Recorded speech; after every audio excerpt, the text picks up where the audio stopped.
kumuha na kayo ng tig isa-isa lang.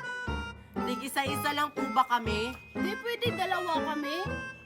Hay nako mga inaanak, kasya lang kasi to sa inyo eh.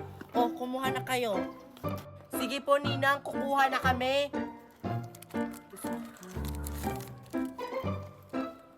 Teka lang, asan pala yung iba kong mga inaanak? Nakita nyo ba sila? Ay naku po, Ninang, hindi po namin nakita. Gusto nyo, Ninang, kami na pong magbibigay sa kanila? O, siya.